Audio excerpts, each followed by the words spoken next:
Antikythera Mechanism, Part 1. The Discovery and the First Shock. Alright, let's take a deep breath and roll back in time. Not 2,000 years yet, we'll get there, but just a little over 100 years ago. It's the year 1901. The 20th century has just started.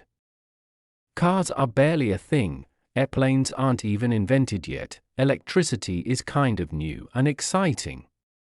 Humanity is on the edge of modern technology, but still nowhere near what we know today. Now picture this, a group of sponge divers. These guys aren't scientists, not inventors, not historians. Just hard-working men trying to make a living. They dive into the waters of the Mediterranean Sea, near this tiny Greek island called Antikythera. Their goal? Simple. Collect sponges, sell them, feed their families. That's it, but that day, fate had a very different plan. One of the divers goes down and suddenly sees something completely unexpected. No, not sponges. Not fish. He sees the outlines of a shipwreck, massive, ancient, covered in coral and sea growth. Imagine the shock. You dive expecting to find some sea life, and instead, you're face to face with history frozen under the water. When they come back up and start telling the story, it sounds unbelievable. An entire ancient ship, loaded with cargo, sitting at the bottom of the sea for who knows how many centuries. Soon, archaeologists and experts are called in. And then begins one of the most fascinating chapters in archaeology, pulling treasures from the deep. Over the next months, divers and archaeologists start hauling pieces of the wreck up to the surface. And what they bring up is nothing short of breathtaking. Bronze statues, marble busts, fine jewelry, amphorae, objects of beauty that had been sitting quietly under the waves for almost 2,000 years. The newspapers at the time go crazy. Headlines scream about ancient treasures and Greek statues found at sea. People in Athens line up just to catch a glimpse of these artifacts when they're placed in the National Archaeological Museum. But then, there's something odd. Mixed in with these beautiful treasures is a strange, ugly, corroded lump. Not majestic like the statues, not elegant like the jewelry. Just a chunk of bronze and wood, broken and eaten away by centuries underwater. At first glance, it looks worthless.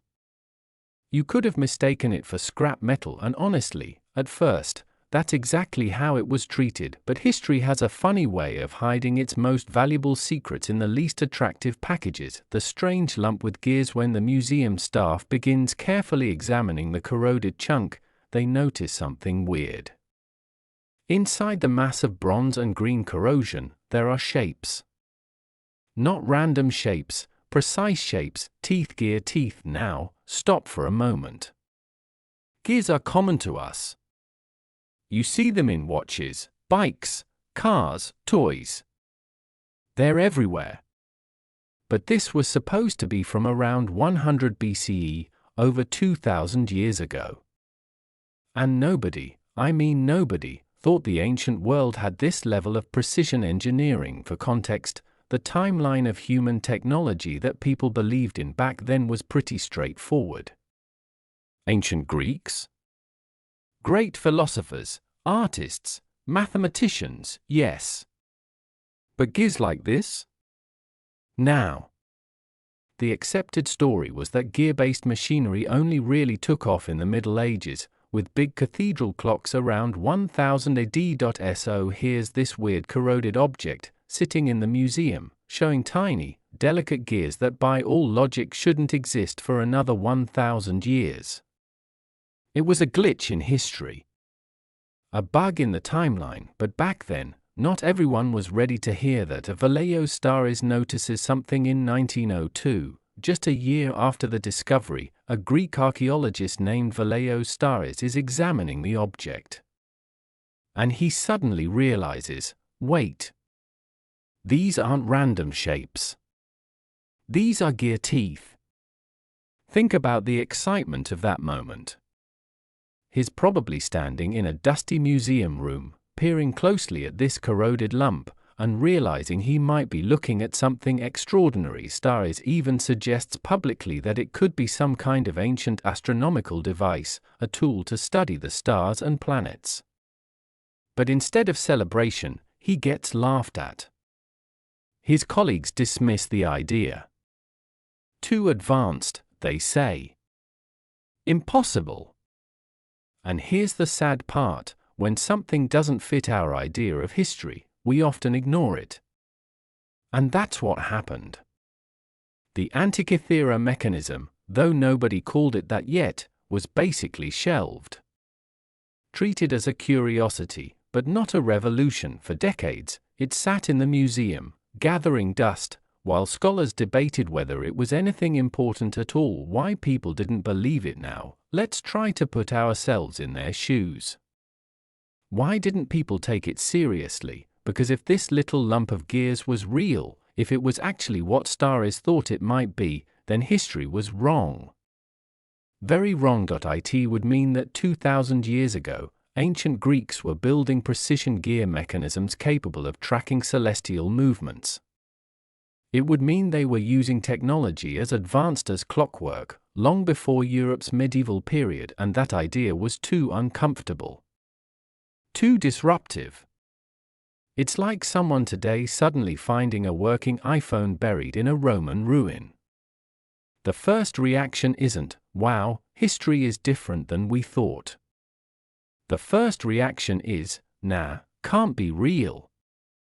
So for most of the 20th century, the Antikythera mechanism remained a mystery that nobody wanted to touch. A puzzle piece from the future. But here's what's beautiful about history: truth has patience. It doesn't go away just because people ignore it. That little corroded lump sat there, waiting. Waiting for the right people, the right technology, and the right moment. It was like a puzzle piece from the future, dropped in the wrong century. People just didn't have the box picture yet, so they had no idea where it fit. But eventually, technology caught up. By the mid-20th century, new tools, X-rays, imaging, would allow people to peek inside without breaking it apart. And that's when the real magic began, but we'll get to that in part 2. So let's pause here. We've got a sunken ship off the coast of Antikythera. We've got statues, treasures, and one ugly, corroded lump of bronze. We've got Vallejo's Staris, who first dared to say, "Hey, maybe this is more than junk." And we've got decades of people refusing to believe him, because the object didn't fit the story they wanted history to tell. That's the stage. That's the mystery. The Antikythera mechanism is discovered, but not yet understood. In the next part, we'll dive into what happened when technology finally caught up, when people could look inside and start to unravel the gears, literally and figuratively, of this ancient machine. Part 2. When science finally looked inside. Decades go by. The statues from the wreck get their moment in the spotlight, cleaned, catalogued, admired. The amphorae get labeled and shelved. Coins get sorted by emperors and reigns. And the corroded bronze lump? It sits there, too ugly to display proudly, too weird to throw away. It's the museum equivalent of a question mark, but time is generous to mysteries that refuse to die.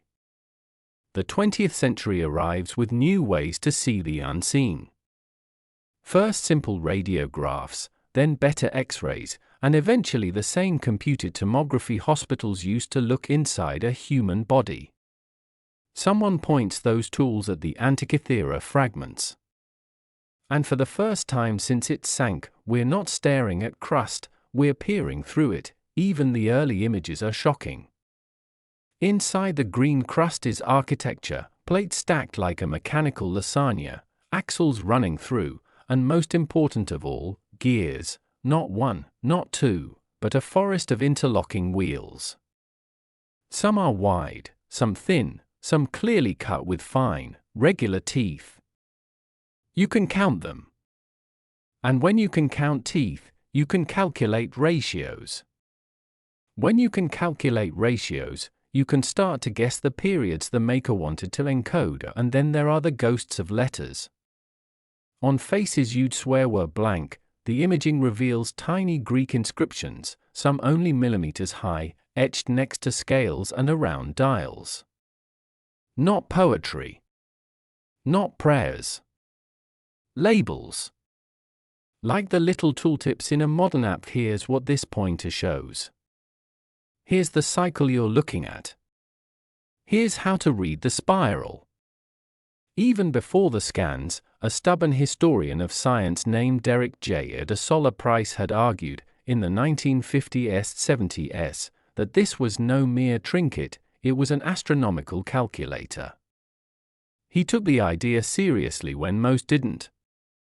With limited tools compared to what we have now, he already saw the outline of something astonishing, a box that computes time. But the argument changes when someone stops theorizing and actually builds the thing. Enter Michael T. Wright, curator and engineer at London's Science Museum. He studies the fragments. He catalogues gear counts obsessively. He stares at radiographs until the layers make sense in his head. Then he does something brave, he reconstructs the mechanism by hand. Not a fantasy model, one guided by the real tooth counts and plate placements. He mounts shafts. He cuts bronze gears. He files teeth until they mesh. He fits a pin into a slot to create a non-uniform motion. He builds the spirals. And then, this is the moment, he turns the crank. Click. The front pointer sweeps across a zodiac scale like the sun moving through the year. The moon pointer advances, speeding up and slowing down the way the real moon does. On the back, the spiral dials crawl forward, one marking out 19 years, that's the Metonic cycle, 235 lunar months, the other counting 223 months, the Saros cycle, a predictor for eclipses. The thing works. Meanwhile, a modern, international collaboration forms, the Antikythera Mechanism Research Project, with Tony Freeth and colleagues pushing imaging to absurd levels.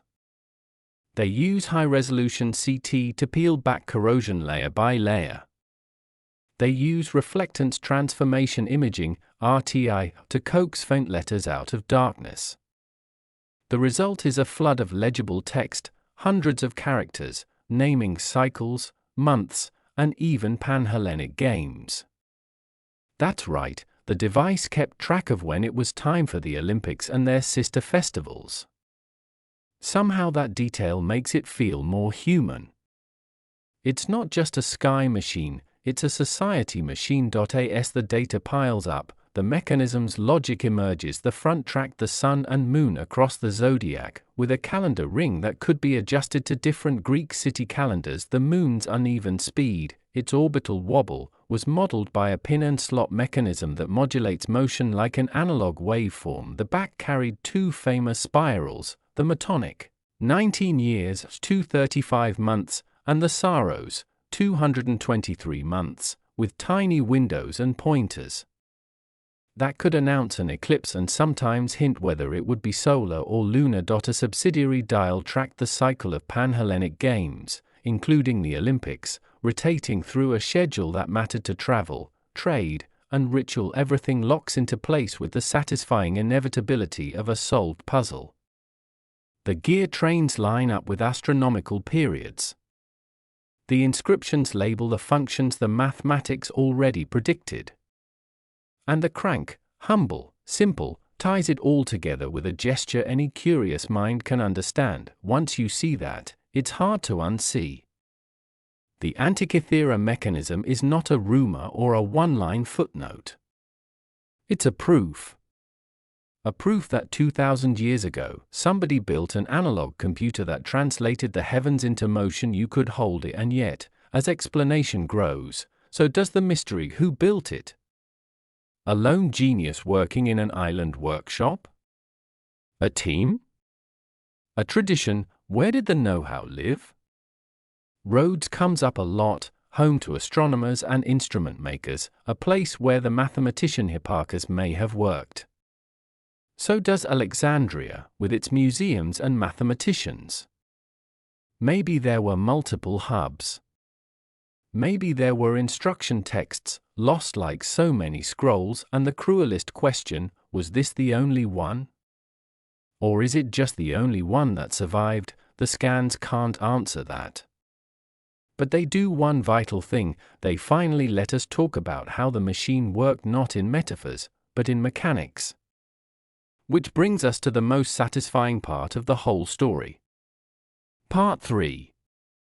Holding the sky in your hands, how it worked. Pretend someone sets the mechanism on a table in front of you, fully restored. It's about the size of a thick book in a wooden case. The bronze has that warm, old sun color. There are doors, maybe sliding panels, with text on the inside explaining what the dials do. On the right, a little handle. You put your fingers on it, and you already feel the urge to turn. You open the front. 2 concentric rings jump out at you: the Zodiac ring, carved with constellations, Aries, Taurus, Gemini, the backdrop of the sun's yearly journey. A calendar ring, divided by months and days. This ring can be swapped or re-indexed to match different local calendars, because the Greek world didn't run on a single time standard point. 2 pointers sit on top. One for the sun. One for the moon. Turn the handle, and both pointers advance. If you set a date, say, month X, day Y, you can read off where the sun sits in the zodiac. That alone would be useful for agriculture, festivals, and navigation. But watch the moon pointer closely. It doesn't glide at a perfectly steady speed. It breathes, speeding up and slowing down, mimicking the real moon's uneven motion across the sky. How? Inside the case, a small pin rides in a curved slot attached to another gear. Because the pin isn't placed right at the center, its motion isn't uniform.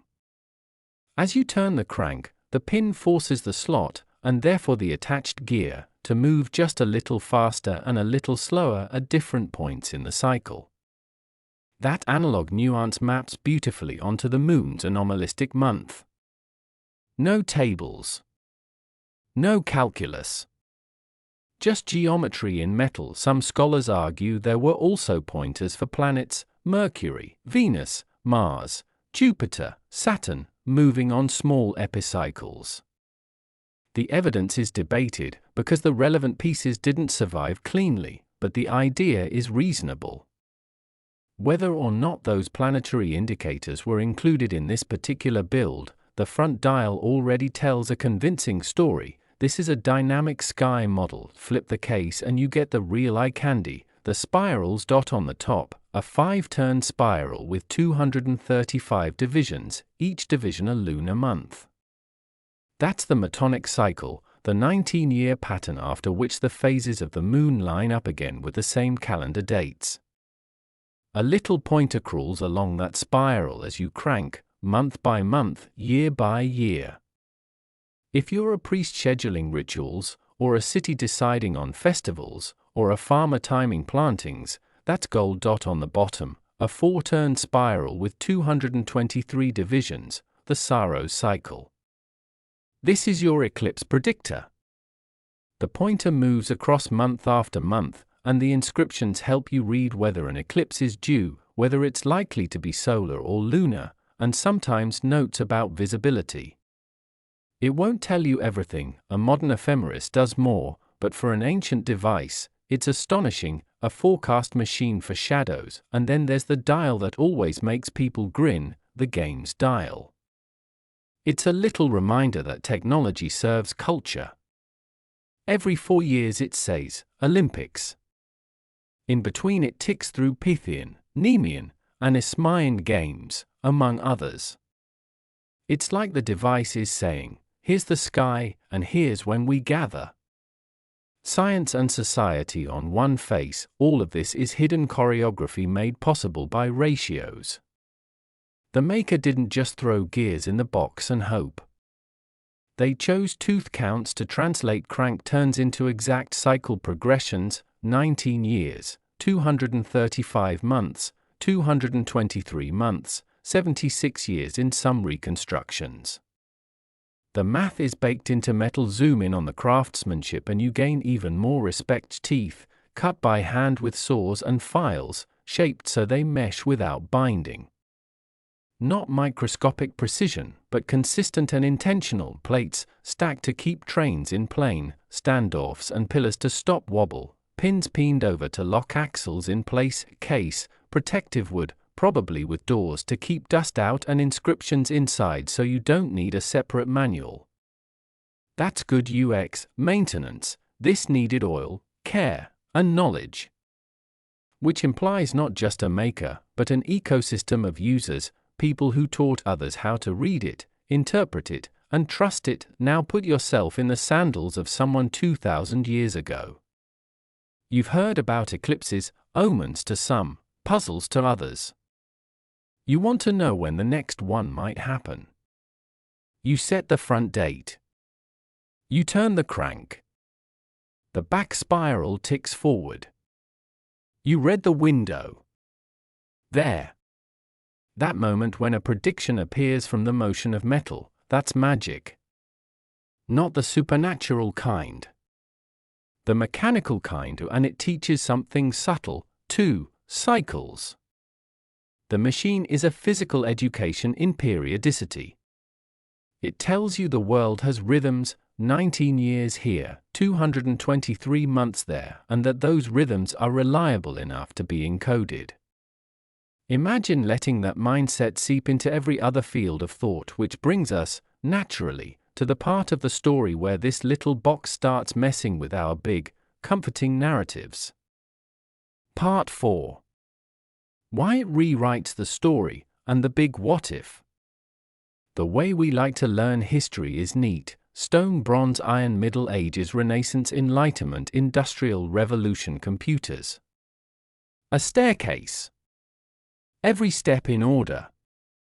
Nobody skips ahead, but the Antikythera mechanism is a door off that staircase, opening onto a balcony you could have reached much earlier, if only the door had been built wider, copied more often, kept alive. It proves that by around 100 BCE, someone could cut precise gear trains to encode astronomical periods, implement non-uniform motion with a pin and slot, that's sophisticated kinematics, label a device for users with multi-line technical inscriptions, and package the whole thing in a portable, teachable form that looks less like a fluke and more like a tradition, even if it was a small one. Traditions are fragile.